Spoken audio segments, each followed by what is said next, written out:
నా బాధ నేను మీకు తెలియజేయాలని చెప్తున్నాను సార్. దయచేసి నా బాధ అర్థం చేసుకొని తీర్చే ప్రయత్నం చేయండి సార్ దయచేసి. సార్ నాది కోడూరు నియోజకవర్గము. నా పేరు సుధామాధవి సార్. నేను కోడూరులో ఎమ్మెల్యే టికెట్ కోసం చాలా కష్టపడ్డాను సార్.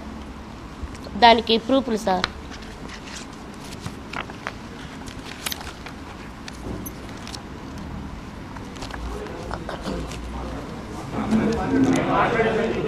దానికి ప్రూఫ్లు సార్. నేను సారు నేను మొన్న వీడియో పెట్టాను సార్. మాకు అన్యాయం జరిగింది, మాకు న్యాయం చేయండి. వేమన్న సతీష్ గారు మా దగ్గర 7 కోట్లు డబ్బులు తీసుకొని టికెట్ ఇప్పిస్తానని చెప్పి మమ్మల్ని మోసం చేసి మా కాడ 7 కోట్లు డబ్బులు ఇప్పించుకున్నారు సార్.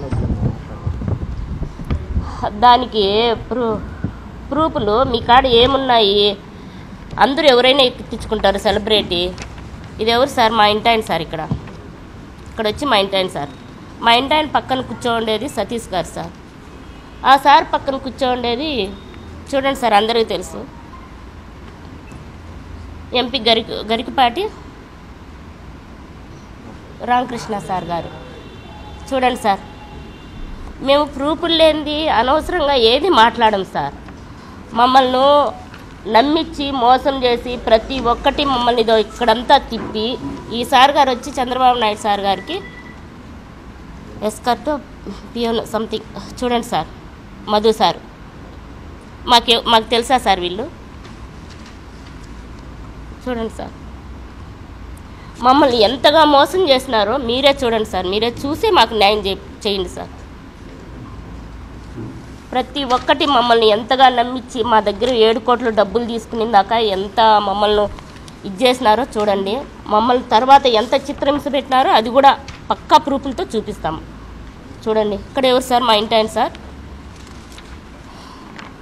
మా ఇంటాయన దగ్గరికి తీసుకెళ్లారు సార్ వేమన సతీష్ గారు. ఇక్కడ కూడా మా ఇంటాయన సార్. మధ్యలో సార్ ఉన్నారు చూడండి సార్. ఈ పక్క వేమన సతీష్ గారు ఉన్నారు చూడండి సార్. ఇంకా నమ్మరా సార్? ఇవ్వరా సార్? చూడండి సార్, చూడండి, బాగా చూడండి. ఒక ఆడకూతుర్ని తప్పుగా మాట్లాడడం కాదు సార్. ఆడకూతురు రోడ్డు మీదకి వచ్చిందంటే ఆ బిడ్డకి ఎంత అన్యాయం జరిగింటే రోడ్డు మీదకి వచ్చి మాట్లాడుతుంది.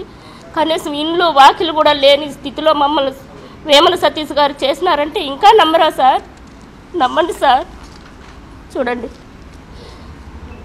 వీళ్ళంతా మాకేం సార్? మాకు చుట్టాలా సార్ వీళ్ళంతా? చూడండి సార్, ఇంత చేసి ఇంత నమ్మబలికి మా ఆస్తులన్నీ మేము అమ్మేసి పక్కా ప్రూఫ్లు ఉన్నాయి సార్. మేము ఆస్తులు అమ్మినట్టు, అతనికి డబ్బులు ఇచ్చినట్టు సార్. వేమన సతీష్ గారితో చాటింగ్ చేశారు సార్ మా వారు. సార్ మా డబ్బులు మాకు ఇవ్వండి అన్న, మాకు టికెట్ రాలేదు కదా, నామినేటెడ్ పోస్ట్ ఇవ్వలేదు కదా, మా డబ్బులు మాకన్నా ఇచ్చేయండి అన్న అని మేము బ్రతిమలాడి అడిగితే ఇదో చూడండి, మీరే చదువుకోండి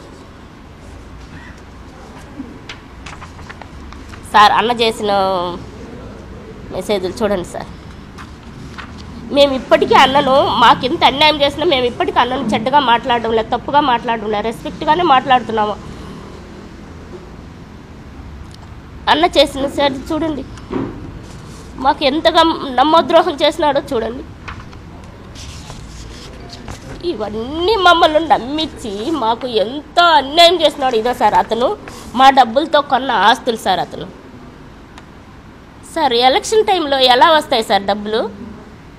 ఎలా అక్కడి నుంచి ఇక్కడికి, ఇక్కడి నుంచి అక్కడికి ఎట్లా వస్తాయి సార్? వాళ్ళది మాది ఒకే ఊరు సార్. మేము ఇచ్చిన 7 కోట్లతో కొన్న ఆస్తులు సార్ ఇవి. సరే, ఓకే సార్. నేను జై భీమ్ భారత్ పార్టీలో నామినేషన్ వేసినానని ఒక అంత చిన్న ప్రూఫ్ తీసుకొని ఇంతగా నన్ను టార్చర్ పెడుతున్నారే. నేను చేసింది నాకు ద్రోహం జరిగింది కాబట్టి, నేను ఇవన్నీ చేసినా కూడా నాకు ఫలితం లేదు కాబట్టి నేను బాధపడి, నా మనసు ఎంతో బాధపడి నేను నామినేషన్ వేయడం జరిగింది. వేయలేదని చెప్పడంలా, వేసిన. చూడండి నేను చేసిన పనులు చూడండి సార్. చూడండి సార్, నేను చేసిన ప్రతి వర్క్ సార్ చూడండి.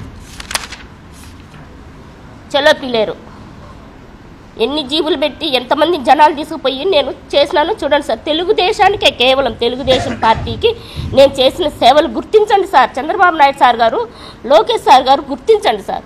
వేమన సతీష్ ఒక్కరే కాదు సార్ మీ పార్టీలో వ్యక్తి, నేను కూడా మీ పార్టీలో వ్యక్తినే సార్. గుర్తించండి సార్ ప్లీజ్. చూడండి సార్,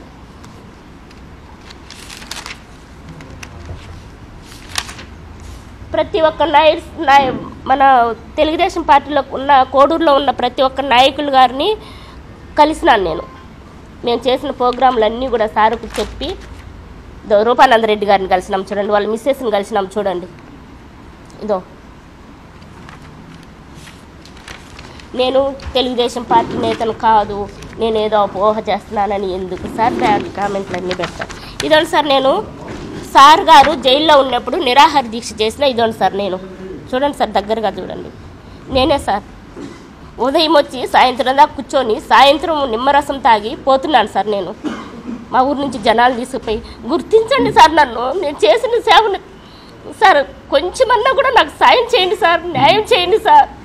వేమన సతీష్ గారు ఒక్కరే కాదు సార్, మేమంతా కలిసికట్టుగా మీకు సేవ చేస్తే, కృషి చేస్తే మీరు గెలిచినారు సార్. చూడండి సార్ మా త్యాగము. ఇవ్వండి సార్, ఇవ్వండి. నేను చేసిన బాబు షూరిటీ, భవిష్యత్తు గ్యారంటీ. ఒకటి కాదు సార్, ఒక్కటైతే ఏదో ఒకరోజు పోయి చూసి చేసింది అనుకుంటారు. చూడండి సార్, ప్రతిరోజు సార్, ఒకరోజు కాదు ఎన్ని ఊర్లు తిరిగినానో. అడవిలో ఎస్టీ కాలనీ కూడా తిరిగి, కొండ కింద ఉన్న ఊర్లకు కూడా తిరిగి. అప్పుడు వర్షాలు సార్, నీళ్ళు వచ్చింటాయి అప్పుడు కూడా సార్ ఎస్టీ కాలనీ మొత్తం తిరిగి. శివరాత్రి సార్, శివరాత్రి రోజు మా ఊర్లో శివాలయం ఉంది సార్, తూరుబల్ దగ్గర. అక్కడ మొత్తం జనాలు వచ్చితే వాళ్ళందరికీ సార్ గురించి, సార్ పడిన బాధ చెప్పి వీళ్ళందరికీ ఓటేయండి, మన తెలుగుదేశం సార్ గారికి, చంద్రబాబు నాయుడు సార్కి ఓటేయండి అని ప్రతి ఒక్కరికి చెప్పినారు సార్. ఇక్కడ ఒక ఊరోళ్ళు కాదు సార్, అందరూ వస్తారు అక్కడికి. ఇవన్నీ కూడా సార్ నేను చేసినవి సార్. ఇవన్నీ నిజాలు సార్. ఇంకొక విషయం కూడా చెప్తున్నాను సార్, నేను జై భీమ్ పార్టీ తరపున నామినేషన్ వేయడం నిజం. అది ఎందుకు వేసినానంటే 7 కోట్లు అతను తీసేసుకున్నాడు సార్. మళ్ళీ నా దగ్గర బ్యాంక్ బ్యాలెన్స్ ఎలా వస్తుంది సార్? ఉన్న డబ్బులు మొత్తం అతను తీసుకుంటే నామినేషన్ వేసే టయానికి నాతో మళ్ళీ డబ్బులు ఎట్లా వస్తాయి, ఆస్తులు ఎట్లా వస్తాయి? ఏం మాట్లాడతారన్నా మీరు? అన్న, మీ ఇంట్లో జరిగిన ఆడబిడ్డకు ఏ అన్యాయం జరిగితే ఎలా ఫీల్ అవుతారు అలా ఫీల్ అవ్వండి అన్న. నేను శ్రావణ్ సార్ కాడి దగ్గరికి పోయి ఆయన దగ్గర మాట్లాడడం ఒక్కటే తప్పైతే, సరే మీరు ఎక్కడున్నారో చెప్పండి, మీ దగ్గరికి వస్తే మీరే న్యాయం చేయండి. నాకు తీసుకున్న డబ్బులు నాకు ఇచ్చేయండి. నా బిడ్డలకు నేను అన్యాయం చేయలేను కదా. ఏదో పార్టీ నమ్ముకొని చేసిన, నేను చంద్రబాబు నాయుడు గారికి చేరిందని నేను అనుకోవడంలే. వేమన సతీష్ గారే మా డబ్బులు తీసుకొని ఆస్తులంతా కొన్నారని మేము అనుకున్నాం. సార్కు, చంద్రబాబు నాయుడు సార్కి తెలిస్తే నాకు న్యాయం చేస్తారని నేను ఇప్పటికీ నమ్ముతున్నాను. కానీ సార్కి తెలిసిందని నేను అనుకోను. వేమన సతీష్ గారు నా డబ్బులు తీసుకున్నారు 7 కోట్లు.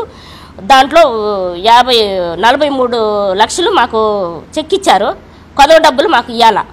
వేమన సతీష్ గారు కొదవ డబ్బులు 6 కోట్ల చిల్లర మాకు ఇవ్వాలా. దయచేసి ఆ డబ్బులు ఇప్పింది సార్. అతని కాడ నుంచి మాకు ప్రాణరక్షణ చేయండి సార్. ఇంకోటి, జై భీమ్ పార్టీ నేను అది నామినేషన్ వేస్తే ఒక్కటే వేసినాను సార్. ఒక్క నామినేషన్ పేపరే వేశాను సార్. 3 వేయాలి సార్. నేను ఎందుకు వేసాను సార్ అంటే దీని మీద కోపంతో పోయి వేసిన. మళ్ళీ నా మనసు చంపుకున్నా. సార్ ఎట్టయినా సరే గెలిపించుకోవాలా, 3 వేయకూడదు, నేను తెలుగుదేశానికి అన్యాయం చేయకూడదు అనే ఉద్దేశంతో ఒక్కటి వేసి డ్రాప్ అయిపోయినా. అది కూడా ఇదైపోయింది. నేను అప్పటి నుంచి కోడూరులో ఉన్న సార్ వాళ్ళను కలిసిన. మనం తెలుగుదేశాన్ని గెలిపించుకోవాలా, అందరం కృషి చేసి తెలుగుదేశాన్ని గెలిపించుకుందామమ్మా అని చెప్పి చెంగళరాయుడు సార్ కానీ, విశ్వనాథనాయుడు సార్ కానీ, రూపానందరెడ్డి సార్ కానీ అందరూ చెప్పినారు. తప్పకుండా ఈసారి మనం చంద్రబాబు నాయుడు సార్ని గెలిపించుకోవాలమ్మా, మీరంతా కష్టపడి గెలిపించాలమ్మా అన్నారు. సరే అని చెప్పి మేమందరం కష్టపడి గెలిపించినాము సార్. నాకు న్యాయం చేయండి సార్. మాకు జరిగిన అన్యాయము ప్రతి ఒక్కరికి సార్, మాకు జరిగిన నుంచి 1.5 సంవత్సరం కాదు సార్ మాకు అన్యాయం జరిగింది. ఆ 1.5 సంవత్సరం నుంచి సార్ మేము తిరగని తెలుగుదేశం పార్టీ లేదు సార్. అవి ఉన్నాయి చూడండి సార్, అవి ఫొటోస్, ఆయన లోకేష్ సార్ గారి ఫోటోలు ఉన్నాయి. మేము తిరగని లేదు సార్. తెలుగుదేశం పార్టీకి తిరిగినాము సార్. తెలుగుదేశం పార్టీకి తిరిగి మొత్తము అందరికీ చెప్పినాము సార్. మా బాధ అందరికీ చెప్పినాము సార్. రాజేంద్ర ప్రసాద్ సార్ గారికి చెప్పినాము సార్. కోడూరు నియోజకవర్గం సార్, కోడూరు నియోజకవర్గంలో ఎమ్మెల్యే సీట్ ఇప్పిస్తానని చెప్పి ఆయనది కాదు సార్ సీట్, అది మాది దళితులది సార్ సీట్. అది ఎమ్మెల్యే టికెట్ ఎస్సీలది. నేను వచ్చి ఆయన ఎమ్మెల్యే కాదు సార్, నాకు అందరూ తెలుసు. ఇదో సార్ అతను నాకు అందరూ తెలుసు, నేను మీకు టికెట్ ఇప్పిస్తాను, ఇదో అందరి కాడికి మా ఆయన్ని తీసుకొని పోయి తిప్పి నమ్మబలికినారు.